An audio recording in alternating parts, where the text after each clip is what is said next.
ఈ UK visa controversy మీద నిన్న మనం వీడియో చేసిన తర్వాత కొంతమంది మేము విక్టిమ్స్ అని చెప్పి నన్ను అప్రోచ్ అయ్యారు. వాళ్ళతో మాట్లాడిన తర్వాత, వాళ్ళ స్టోరీ విన్నాక, వాళ్ళ వాట్సాప్ చాట్స్ చూసిన తర్వాత, వాళ్ళు పంపించిన బ్యాంక్ ట్రాన్సాక్షన్స్ అన్ని చూశాక నాకు అర్థమైంది ఏంట్రా అంటే స్కామ్ ఈజ్ రియల్. స్కామ్ అనేది జరిగింది.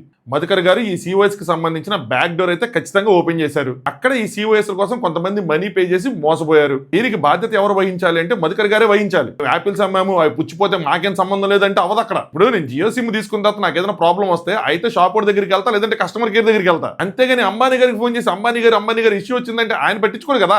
నాతో చాట్ చేసింది మీరు, నేను డబ్బులు పే చేసింది మీకు, నేను యాపిల్స్ కొన్నది మీ దగ్గర అంటే ఇప్పుడు మిమ్మల్ని కదా క్వశ్చన్ చేస్తాను. ఎంత త్వరగా ఈ విషయం మీద రెస్పాన్సిబిలిటీ తీసుకుని దీన్ని సాల్వ్ చేసుకుంటే అందరికీ అంత మంచిది.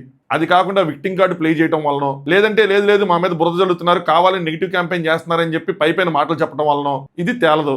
లేదు నిజంగా మీకేం సంబంధం లేకపోతే point to point, transaction to transaction, message to message మీరు ఖచ్చితంగా దీన్ని ఎక్స్ప్లెయిన్ చేయాలి. ఇదంతా ఈ 1 minute రీల్లో తేలే పంచాయతీ కాదు.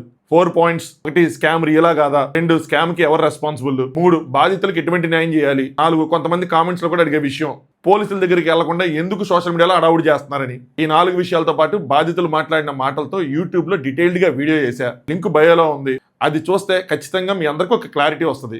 Please do watch it.